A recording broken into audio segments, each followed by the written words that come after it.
Oi, pessoal, tudo bem?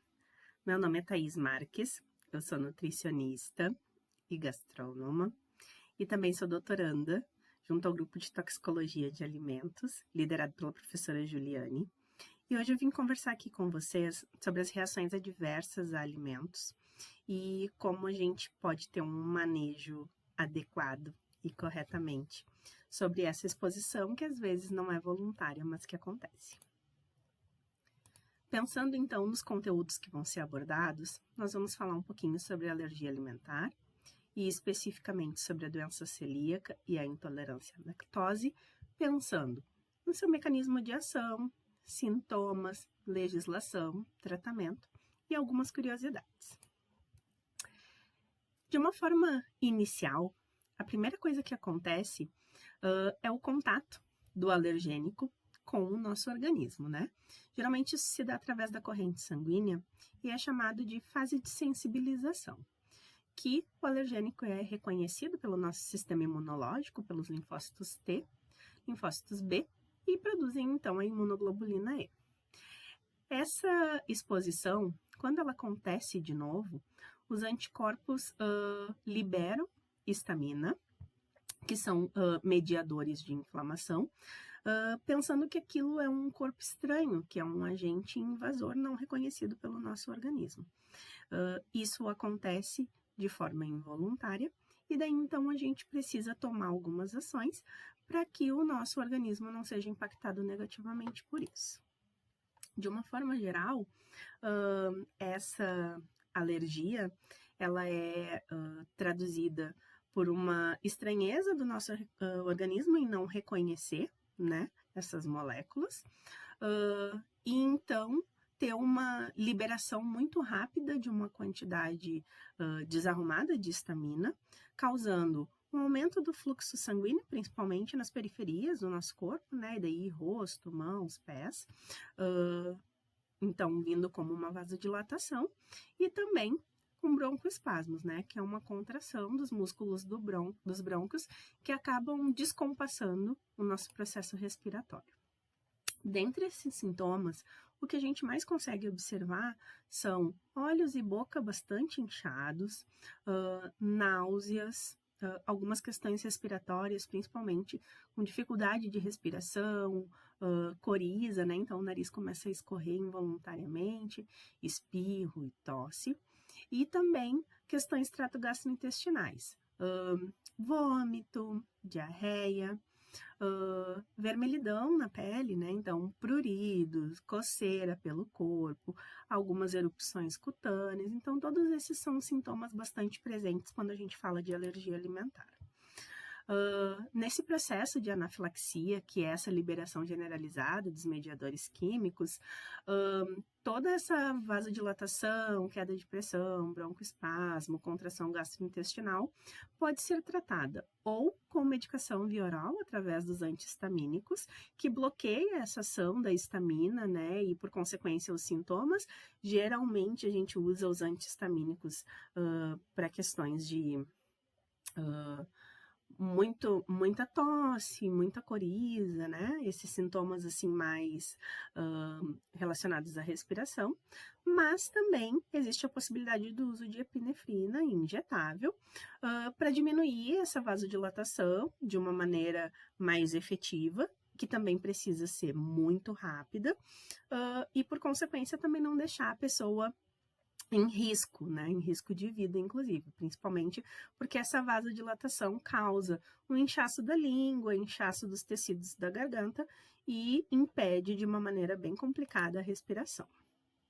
Aqui no Brasil, a gente não tem a liberação da venda dessa caneta de injeção intramuscular, que é conhecida popularmente por caneta salva-vidas. Essa aquisição ela pode ser feita só através de importação, custa mais ou menos uns $230, assim, um preço atualizado, então seriam em torno de R$1.000 duas canetas. Ela tem um prazo de validade bom, assim, efetivo, de 21 meses, e a dosagem é mais ou menos 15 miligramas para crianças até 20 quilos e 30 para maiores de 20 quilos. A grande problemática mesmo é que a Anvisa acaba não autorizando essa comercialização e os pacientes que podem ser expostos a esse risco precisam naturalmente então importar, o que não é tão barato.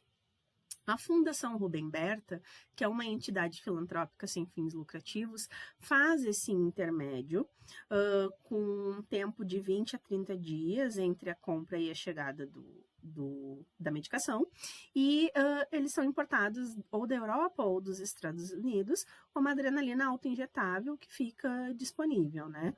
O problema mesmo fica acerca do acesso, que não é para todos, e da própria emergência quando o paciente necessita, né?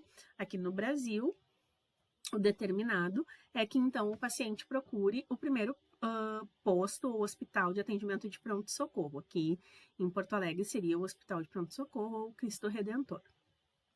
A ASBAI, que é a Associação Brasileira de Alergia e Imunologia, ela lança uma campanha de sensibilização chamada Põe no Rótulo, que já está aí vigente há mais de 10 anos e continua sendo necessária e efetiva no sentido de informar a população sobre os riscos da alergia alimentar e também dos avanços que ocorreram nessa última década, né?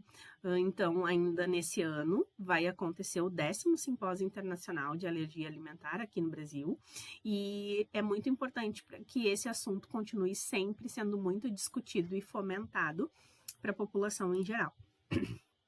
Alergênico é considerado, então, perante a ciência e também essa associação, os alimentos com proteínas com peso molecular entre 10 e 70, que são capazes de estimular uma resposta imunológica através da liberação da imunoglobulina E de uma maneira descompassada.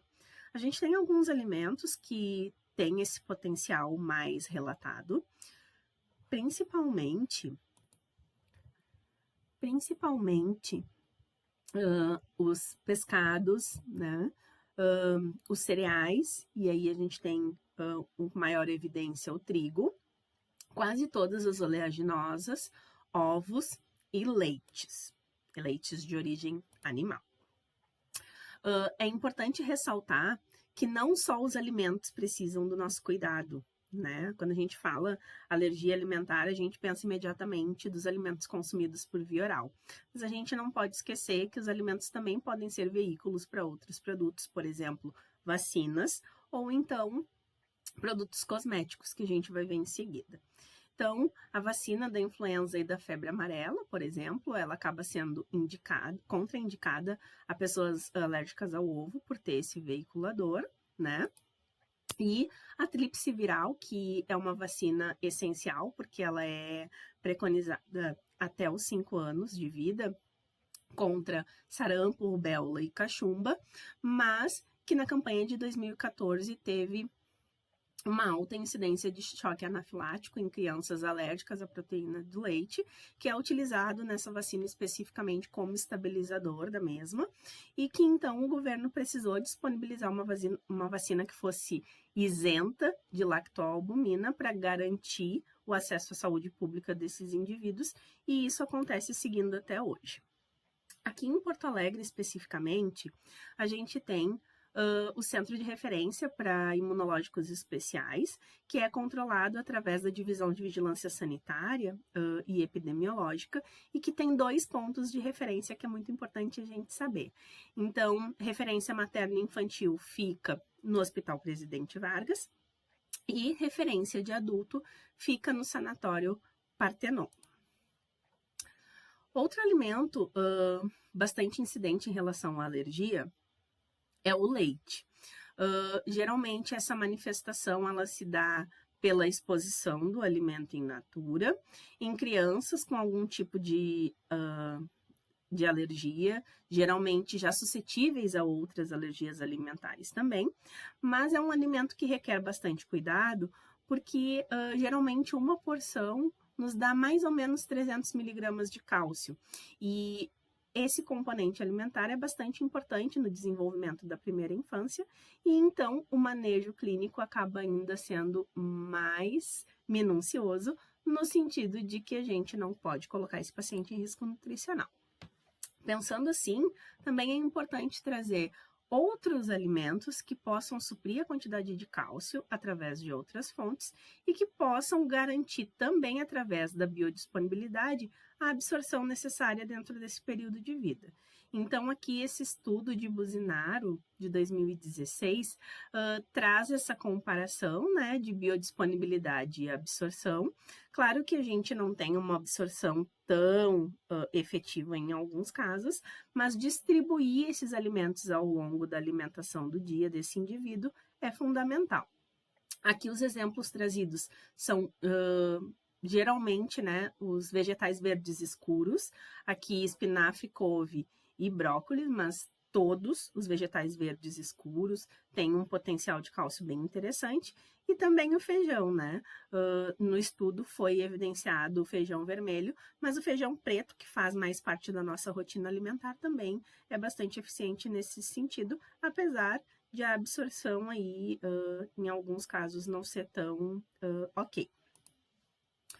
Quando a gente pensa na comparação, por exemplo, de leite de vaca para leite de outros animais, por exemplo, aqui leite de cabra, a gente pode observar nessa tabela que a comparação de energia determinada pelo paciente, potencial de proteínas, carboidratos, gorduras, eles acabam sendo bem semelhantes, né? Então, a composição nutricional em relação a macronutrientes, ela é semelhante para proporcionar a nutrição do paciente.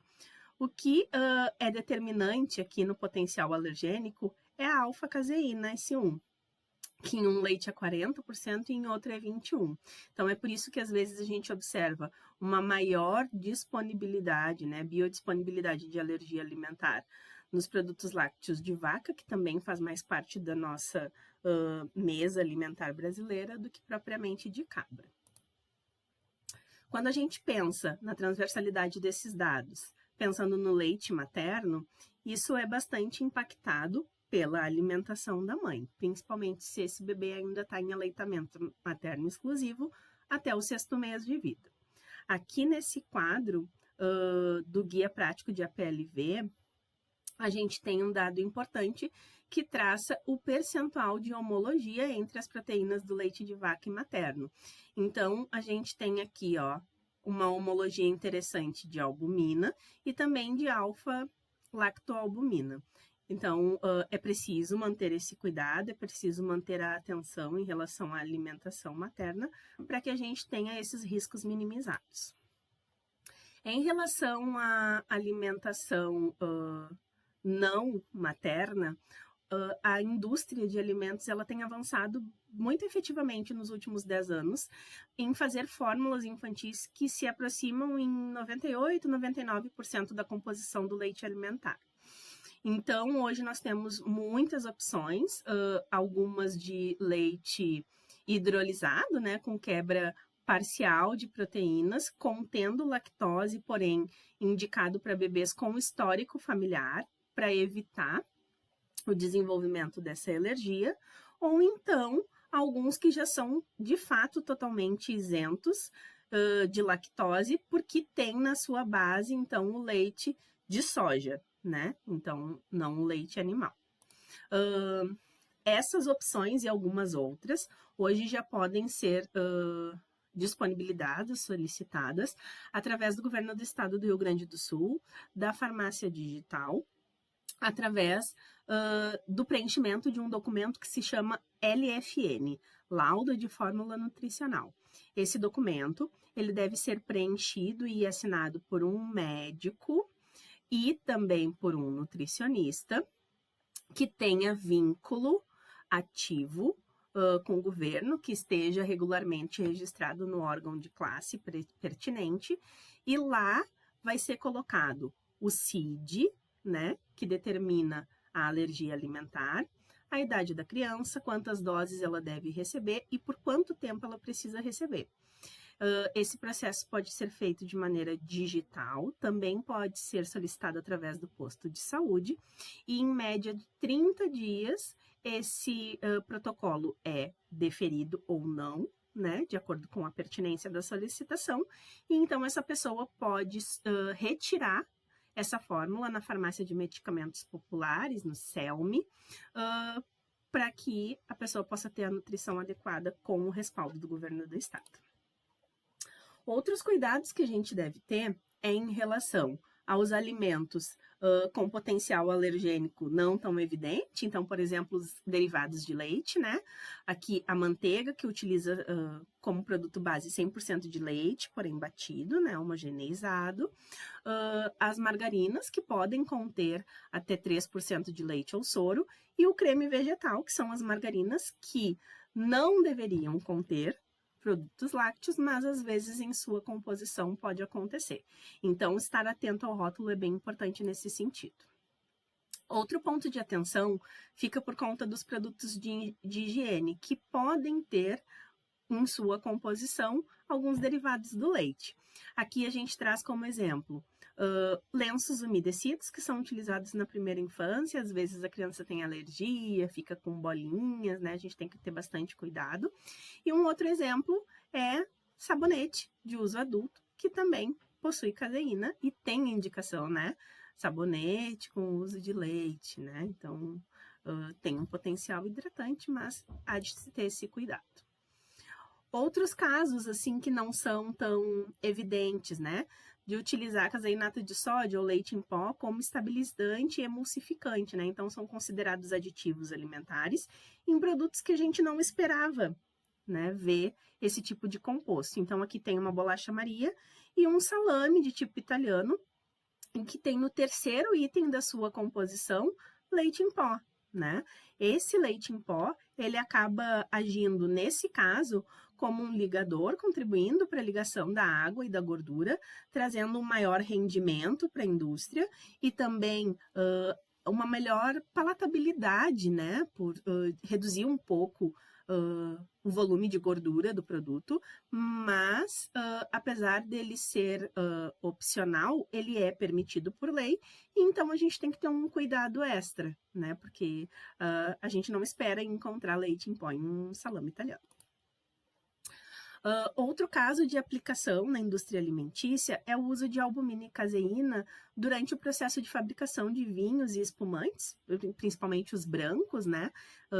Em alguns vinhos rosés também acontece, mas fundamentalmente nos brancos, durante uma das fases do processamento, que se chama clarificação, que tem o objetivo de sedimentar essas substâncias, né? Separar, para evitar a turbidez do vinho. Então, é um processo importante para garantir a condição organoléptica do produto, né? A gente espera encontrar um vinho límpido, clarinho, sem ter turbidez, sem ter sedimentos, mas justamente como a quantidade utilizada é pouca e ele é considerado um coadjuvante do processo, né?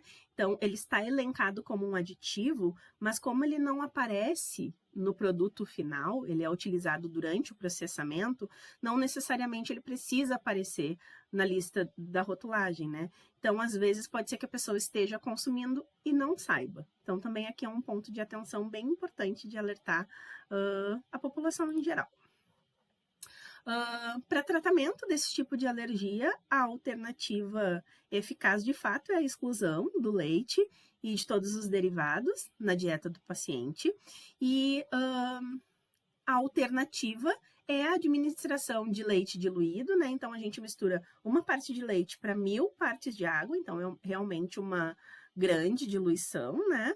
Com o objetivo de dessensibilizar esse indivíduo, que, de um modo geral, não ocorre o desenvolvimento de tolerância, né, num estado permanente, mas ele diminui muito a quantidade ou a possibilidade, podemos dizer, de reações fatais em exposições acidentais, né? Então, assim, sou alérgico, sei que sou alérgico, e consumi um produto que tem aquela característica, mas eu não sabia. Era um ingrediente oculto, ou eu não esperava que tivesse. Então, como é uma alergia considerada fatal, é muito importante que essa dessensibilização aconteça, às vezes também na primeira infância, para dar essa sobrevida ao paciente em exposições acidentais, que podem acontecer num contato indireto com uma outra pessoa que ingeriu leite, né? Com uma embalagem, com um coleguinha, através de um beijo, ou mesmo de alguns produtos que pode ter aqui, como giz, luva de látex, balões, enfim. A legislação, ela passou por um processo de revisão em 2022. Geralmente as legislações elas têm um ano para serem totalmente aplicadas, né? Esse é um período necessário para a indústria de alimentos para que ela possa fazer a reformulação dos seus estoques, das suas embalagens, mas hoje isso já está plenamente em vigor e é muito importante que a gente tenha essa determinação, essa informação de uma maneira bem efetiva, tá? Além de dizer que contém glúten, também é preciso agora dizer que não contém glúten, tá? Então, tem que estar informado, mesmo que seja um produto que a gente não esperaria encontrar glúten, tem que dizer que não contém. Desde 2013 tem uma campanha bem ativa, o nome é Põe no Rótulo, e se vocês quiserem mais informações, dá para acompanhar no site, né, põenorótulo.com.br, que já foi engajada por muitos artistas, ela já está no ar há bastante tempo, mas ainda continua sendo muito pertinente mesmo em 2024. Então, essa campanha ela acabou também sendo amparada através das modificações dessa legislação, da 727 de 2002, que fez algumas ressalvas importantes para o consumidor final em relação ao que deve constar de maneira mais evidente, mais explícita nos rótulos. Então, tem que conter o nome do alimento que diz alergia ou derivado, ou o alimento e derivados, né, de uma maneira bem explícita. O mesmo acontece com a particularidade dos crustáceos, que deve incluir o nome comum da espécie, né? Então, não pode conter um nome biológico. A pessoa precisa ler e identificar qual é o crustáceo. Então, tem que ter lá escrito camarão, lagosta, lula, caranguejo, né? E ainda foi inserida uma lista adicional, né, aos anexos, onde tem a lista de todos os alimentos potenciais alergênicos, justamente também por ordem de impacto, né, ou de pertinência, ou a ordem que mais se evidenciam. Então, começa pelo trigo, daí tem os crustáceos, ovos, peixes, amendoim, soja, né, os leites, enfim. Então, isso é uma referência muito importante também para a sociedade, no sentido de informar e garantir que essa informação chegue de uma maneira bem efetiva. O que a gente viu, assim, de mudança principal é conter ali, né? Então, a parte onde tem os ingredientes, um contraste bem evidente entre a embalagem e a lista de ingredientes. Então, aqui a embalagem é marrom e a lista é branca. Letras em caixa alta, em negrito, mais espaçadas, né, 2 milímetros, para que a pessoa realmente tenha facilidade de leitura e de consulta sobre conter ou não alergênicos. O mesmo acontece sobre contaminação cruzada, né?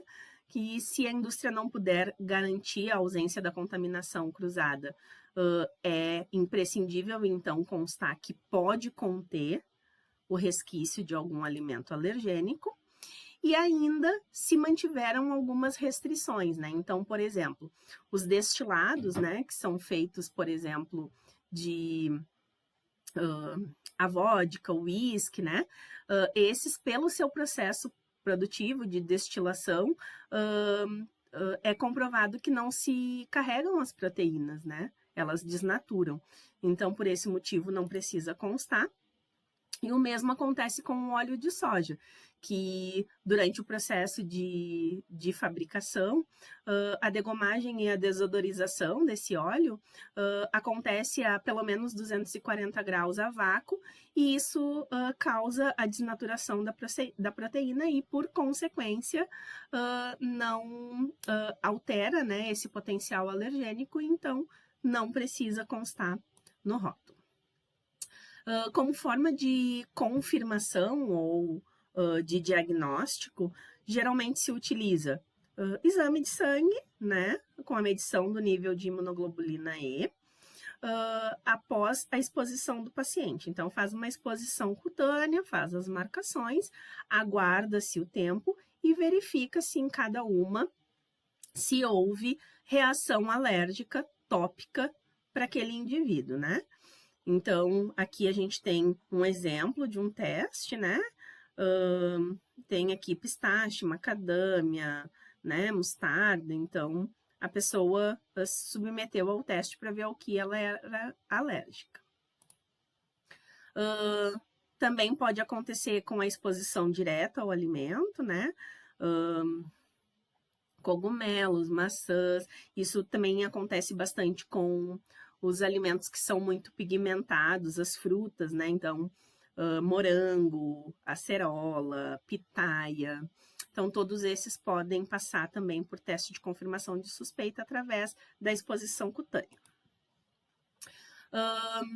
Quando a gente fala de doença celíaca, aí então nós temos outros mecanismos, né, de diagnóstico mesmo, sendo essa considerada uma doença autoimune, em que a gente não tem uma referência objetiva, nem do Ministério da Saúde, nem da Organização Mundial da Saúde. Os últimos dados que temos referência é de que 2% da população seja acometida, mas acredita-se que essa seja uma frequência ainda subestimada, né?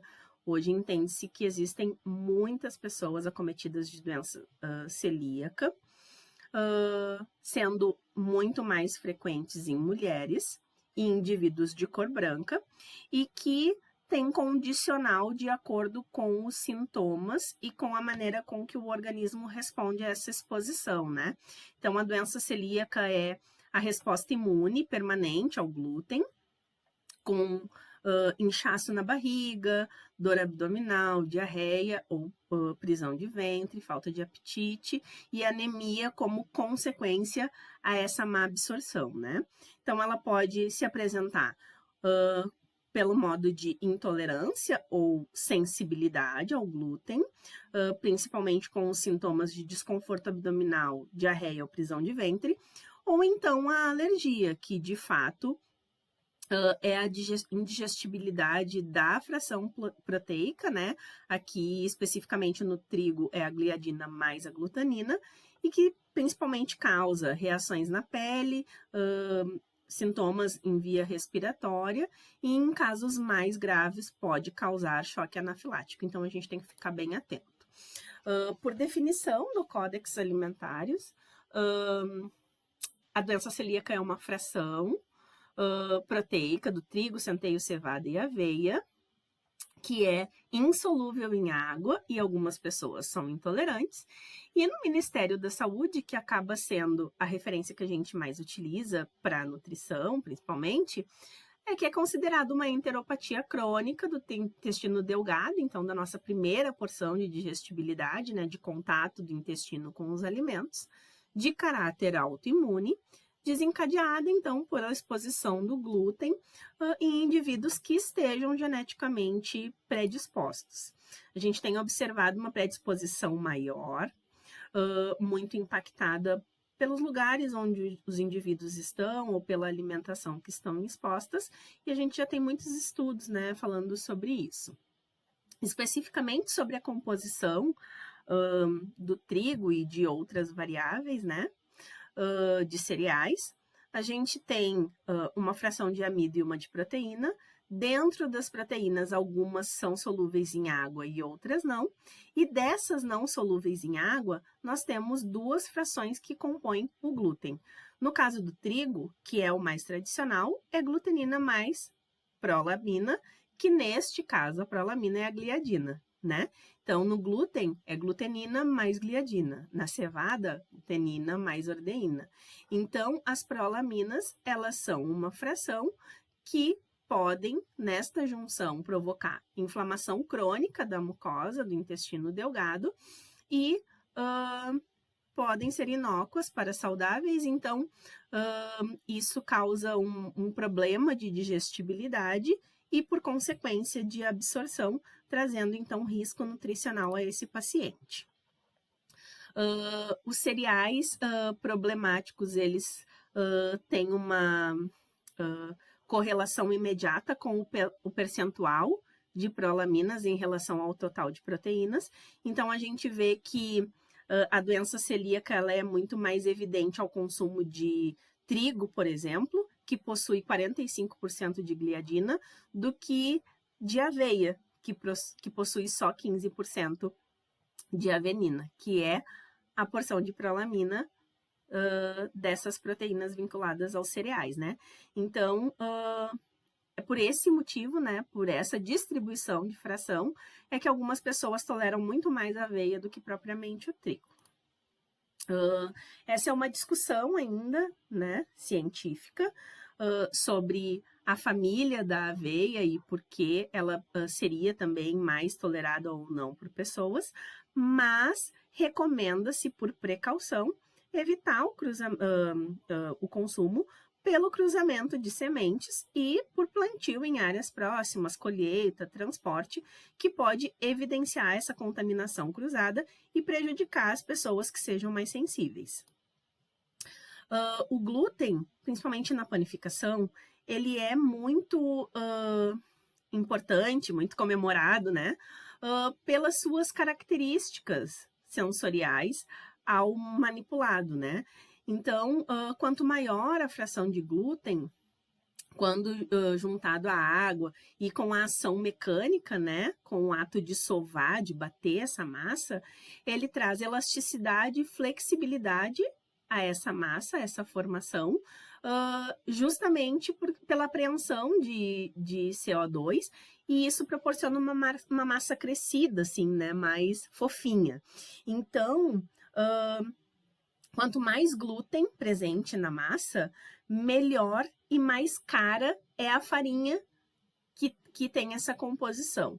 Então, isso é o que a gente espera, né, na característica sensorial de produtos de panificação. Quanto maior a qualidade da farinha, tendo um maior percentual de glúten, possivelmente mais cara comercialmente ela vai ser, tá? Substituições possíveis, pensando também na substituição nutricional, né, desse potencial aí de carboidratos, a gente tem arroz, milho, também agora um pouco mais quinoa, e amaranto, sorgo e trigo mourisco, esses mais não tão presentes na nossa alimentação, mais presentes em Colômbia, Peru, Chile, né? Não são tão nossos aqui. A predisposição genética, como eu já tinha comentado antes, ela é fator importante, mas a gente tem visto também cada vez mais os fatores ambientais sendo presentes nesse diagnóstico quando a gente vai fazer a anamnese com esses pacientes. Então, fumo, viver em grandes cidades, estar exposto a toxicidade do ar, consumo de bebidas alcoólicas, excesso de peso, circunferência abdominal, né? Relação cintura-quadril para mulheres maior do que 0,8, para homens maior do que 1, tudo isso pode ser fator de predisposição para a doença celíaca, sendo encaixado inclusive no rol de doenças crônicas não transmissíveis. Ela é uma condição, né, que é uma mudança da condição de funcionamento intestinal, onde a barreira de macromoléculas ela fica degradada, né, e daí então tem os fragmentos dessa hidrólise que ficam incompletos, trazem resíduos ácidos, e então há o desencadeamento da resposta imunológica que perpassa pela corrente sanguínea. Essa doença celíaca, né, causa esse tipo de relação. Assim como eu já tinha falado, as prolaminas são resistentes a essa degradação, elas não se quebram através da exposição à mucosa gástrica, e então esses anticorpos atacam essas vilosidades, atrofia essas vilosidades, né, deixam elas menos rugosas, e isso impede a absorção dos nutrientes, porque justamente o nosso intestino tem essas camadas, tem essas velocidades para aumentar a parede de contato e então conseguir fazer a absorção. E daí pode vir o processo diarreico, mas também por consequência os fatores antinutricionais, no sentido de que a pessoa ingere o alimento, mas não consegue o absorver de forma efetiva. O diagnóstico, então, pode ser feito por biópsia, né, da mucosa intestinal, medindo as velocidades. Então, na figura de cima, a gente vê o intestino normal e na de baixo, indivíduos com celíaca. A gente consegue ver bem claramente a diferença das velocidades. E daí, então, a gente precisa prestar atenção no manejo clínico desse paciente, pensando em evitar casos de desnutrição, né? Ela é uma doença considerada imunológica de ordem multissistêmica, assim como a gente já conversou. Ela não causa só problemas gastrointestinais, causa também, inclusive, problemas sociais, né, de inserção, da própria socialização que o alimento traz, mas também fundamentalmente danos à mucosa intestinal pela diminuição da produção da lactase, deficiência de cálcio, vitamina D, e aí é muito importante manter os exames bioquímicos atualizados para evitar essa desnutrição generalizada. E também pode causar casos de hipernutrição pela compensação da dieta, né? Então, como a pessoa fica restrita em relação a alimentos que são majoritariamente compostos por carboidratos, ela compensa comendo mais alimentos ricos em proteínas ou em gorduras. Isso faz aumentar muito a quantidade calórica ingerida diariamente, e essa descompensação em relação ao VET pode trazer casos de obesidade e problemas coronários, principalmente quando o excesso se dá em relação ao consumo de açúcar refinado ou em relação ao percentual de gordura saturada.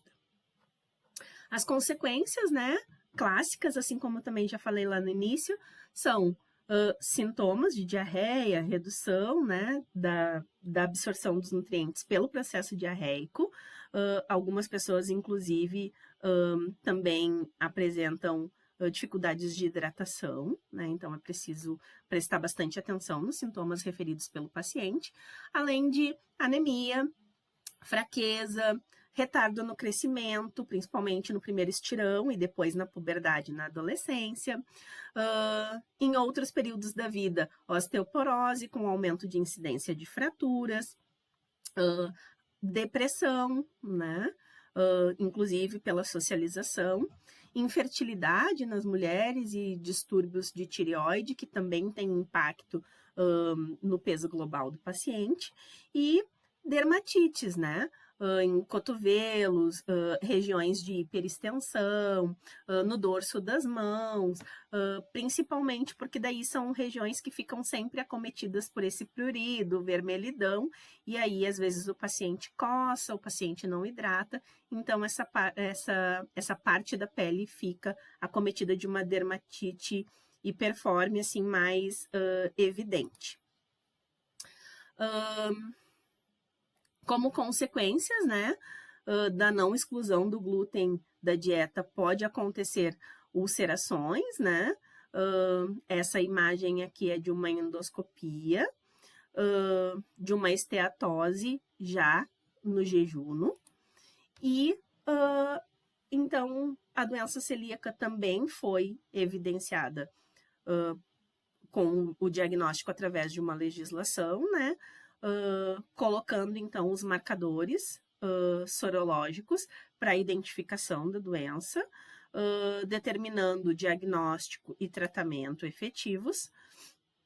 E aí, a gente também traz isso para o dia a dia em relação à rotulagem e à perfeita informação da sociedade em relação a isso, né?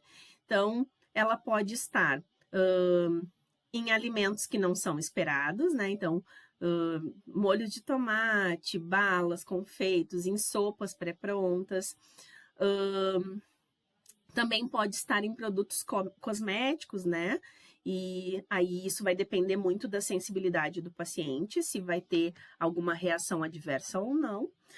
Mas justamente o maior problema do celíaco é fazer refeições fora de casa, né? Então é uma pessoa que precisa ter um controle alimentar mais efetivo para que não se exponha desnecessariamente, às vezes num restaurante, numa viagem, né?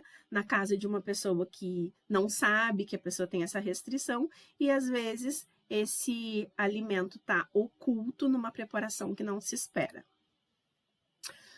A gente tem opções assim já no mercado, né? Misturas para bolo, biscoitos, macarrão, né? Macarrão de arroz, principalmente, mas ainda continua sendo considerada pela maioria uma dieta restrita, monótona, porque apesar de a gente já ter bastante informação, nem todos os lugares conseguiram se adequar a esse público e principalmente evitar dentro das cozinhas a contaminação cruzada.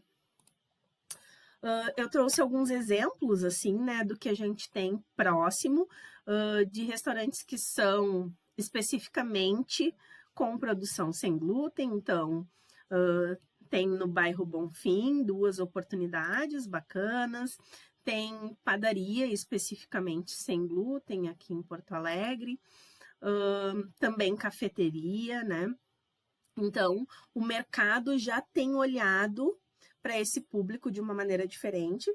Ele também existe uma evolução gastronômica nos produtos sem glúten. Eles estão muito mais palatáveis, muito mais saborosos, então assume também outros públicos que não só esse específico, mas a gente ainda tem um potencial de crescimento importante dentro dessa restrição. O tratamento também está em eliminar o glúten da dieta, né? Principalmente evitando os cereais na sua base alimentar. Também tendo cuidado com alguns processos de imunoterapia, principalmente em vacinas, né? Então, já está sendo testado em pequenos grupos, mas ainda não tem a finalização de nenhum processo. E já está disponível comercialmente cápsulas, né? Inibidoras da permeabilidade intestinal, que podem ajudar nesse processo, né? Para que o desconforto, principalmente abdominal e gastrointestinal, não seja tão evidente ao se expor ao glúten. Então, a gente tem aqui alguns exemplos, né? Gluten Easy, Gluten Aid, mais ou menos R$250, então também não é tão acessível, mas é uma oportunidade caso a pessoa precise se expor ao glúten. Existem algumas tendências, né, de dietas com exclusão de glúten. A gente tem como a mais evidente a paleolítica, que acaba priorizando alimentos, né, ou que sejam à base de proteínas, ou à base de gorduras, ou à base de vegetais. Então, a dieta paleolítica acaba excluindo um pouco os farináceos e, por esse motivo, sendo ajustada a pessoas que precisam excluir o glúten. Para a lactose, a incapacidade de digerir faz com que precise se retirar os alimentos, adaptar, né? A gente tem também já uma evolução na indústria alimentícia importante nesse sentido, então a gente já tem leite condensado sem glúten, né? A gente tem outras opções e também existe opção química, né? Terapêutica, para que então possa se melhorar essa digestibilidade, tá? Existe uma prevalência, né, de deficiência de lactase, principalmente aqui chineses, japoneses, mas no Brasil a gente vê uma crescente bem importante nos últimos anos, né? Então é bem importante ficar atento a essa modificação de padrão alimentar para garantir ainda a saudabilidade da população. Essa intolerância é feita basicamente pela indigestibilidade da lactase, né? Que faz parte do componente de energia, de formação, digamos assim, dos compostos lácteos como um todo, e a hidrólise, então a quebra da lactase, ela fica prejudicada pelas pessoas que têm intolerância, né? Então, é necessário digerir um carboidrato para que haja produção de ácido lático, baixo pH, e tenha, então, o desenvolvimento de uma microbiota intestinal que seja desejável, que seja compatível com esses tipos de indivíduos, tá? Geralmente, ela não pode ser absorvida diretamente pelo intestino. As pessoas que têm deficiência da enzima lactase acabam precisando de uma ajuda para que isso aconteça, porque ela não atravessa a parede intestinal, né? E daí acaba acontecendo uma fermentação bacteriana, e é isso justamente que causa a diarreia, a dor abdominal, o inchaço, a flatulência. E essa manifestação sintomática, ela às vezes acontece quase que imediatamente, nos próximos 30 minutos após a ingestão, mas pode acontecer em até 2 horas. Isso vai depender muito da ingestão concomitante, né? A pessoa comeu lactose junto com outra coisa que não seja tão digerível, como, por exemplo, uma fração de gordura. Então, essa sintomática, ela demora um pouco a se manifestar um pouco mais.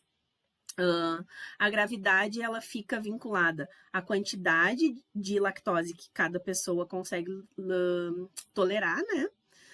Versus a quantidade de alimento ingerido de fato. Então, cada pessoa tem a sua tolerância. É muito importante que o paciente se reconheça nesse lugar para que ele consiga determinar as quantidades que são acessíveis para ele. O diagnóstico é feito através do teste de hidrogênio expirado, né? Então, a lactose não digerida passa por um processo de fermentação, produção de hidrogênio, liberado pelos pulmões, e aí, então, se faz essa medição, tá? Não existe nenhuma outra fonte endógena de produção, e aí é preciso, 1 mês antes do teste, não utilizar antibióticos, fazer uma análise através de IgC, em diferentes tempos de exposição, isso também vai depender da tolerância do paciente, e o exame é considerado alterado acima de 20 ppm.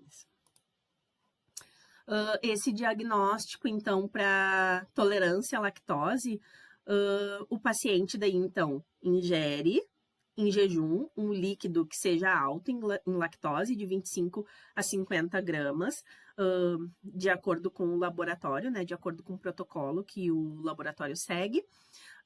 E durante 2 horas ele faz uma coleta de sangue para medir o nível de glicose.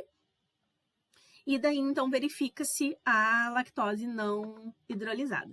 Então, a pessoa faz uma coleta sanguínea antes da exposição, faz uma durante o processo e faz outra ao final de 2 horas, né? Geralmente, esse protocolo é utilizado, assim, na maioria dos laboratórios, né?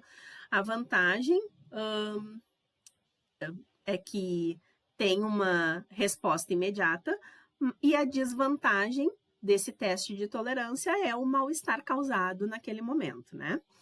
Outra possibilidade é o exame genético, que pode ser feito através de análise de DNA, através de uma amostra de sangue ou de suave bucal, né, na parede interna da boca.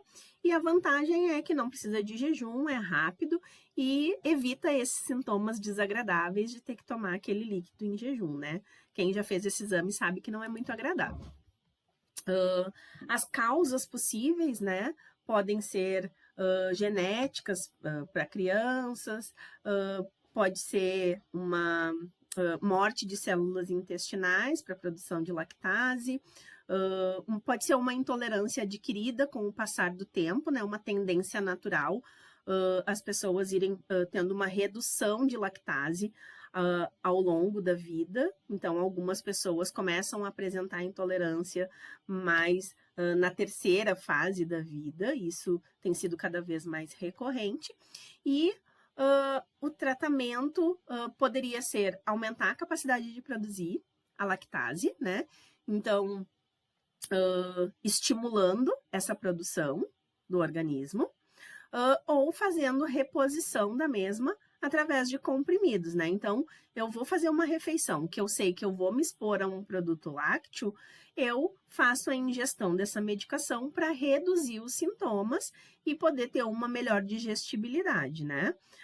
Os resultados, eles podem variar de paciente para paciente, alguns são mais suscetíveis, outros não, né? E ele tem, apesar disso, a vantagem de poder ser utilizado em qualquer idade, tem fórmulas líquidas, tem fórmulas em cápsulas, então a pessoa pode buscar a referência que fica melhor para ela e se ajustar a esses momentos que ela quer comer algo que tenha lactose, tá? A produção de alimentos baixos em lactose também passam pelo processo de fermentação, né, de produção de bactérias acidoláticas, e dependendo do grau de tolerância, então a pessoa pode se submeter à ingestão de alguns alimentos, né? Nos iogurtes, por exemplo, quanto maior a viscosidade, né? Ela então retarda o tempo de trânsito intestinal, a lactase demora um pouquinho mais para agir e os sintomas são menos presentes. Então, observar a consistência e também a produção do alimento podem ser fatores importantes para aceitação em relação à digestibilidade ou não, tá? A gente tem alguns exemplos no mercado com produção de iogurtes com lactose hidrolisada, que tem essa digestibilidade um pouco mais facilitada para pessoas com restrição de lactose. Aqui tem um exemplo importante. Os leites, né, com baixa lactose ou zero lactose. Então, nós também já temos muitos exemplos no mercado onde há a inclusão, né, da enzima lactase. E também alguns alimentos à base de soja, né, para fazer essa substituição do leite de origem animal. Então, temos leite em pó, temos iogurtes, temos alimentos achocolatados, mistura de suco e leite de soja. Então, esse mercado já está um pouco mais evoluído. Leite condensado, creme de leite, né? Esse mercado ele também se desenvolveu um pouco por conta de pessoas vegetarianas e veganas, então a gente acaba tendo umas possibilidades um pouco melhores, tá? Alguns municípios também já aprovaram um projeto de lei, né, que trata da obrigatoriedade dos mercados em separarem esses alimentos nos corredores. Isso não é tão evidente, mas alguns municípios já tomaram esse cuidado. E está, então, embasado pela RDC 727 também, de 2022, que, assim como o glúten, precisa conter a presença de lactose por 100 miligramas de produto pronto, tá? Sempre na referência de produto pronto, e ainda nos casos de fórmulas infantis, tá? É preciso também observar que esteja em caixa alta, em negrito, em cor contrastante, assim como eu já mostrei em outro exemplo para vocês. E essa regra, então, deve conter a substância presente na formulação. Então, contém lactose, contém glúten. Esse é um assunto bastante vasto, tem bastante discussão. É muito importante essa correlação do que desencadeia bioquimicamente a alergia e do manejo nutricional com esse paciente, né, no atendimento clínico. Então, são muitas variáveis. A gente vê que cada vez mais o ambiente, a qualidade da alimentação estão sendo fatores imprescindíveis para o desencadeamento dessas alergias alimentares. Então, enquanto profissionais, é muito importante que a gente se mantenha o tempo inteiro atualizado para entender o mecanismo de funcionamento, o diagnóstico e o tratamento efetivo desses pacientes. Eu espero ter contribuído com vocês. Agradeço a oportunidade de ter essa conversa, agradeço a professora Juliane, e eu fico à disposição através dos meus contatos, caso vocês tenham alguma dúvida ou queiram me procurar para pedir algum material, para trocar ideia, para falar sobre a vida profissional, podem ficar à vontade de me procurar, tá? Muito obrigada e até mais.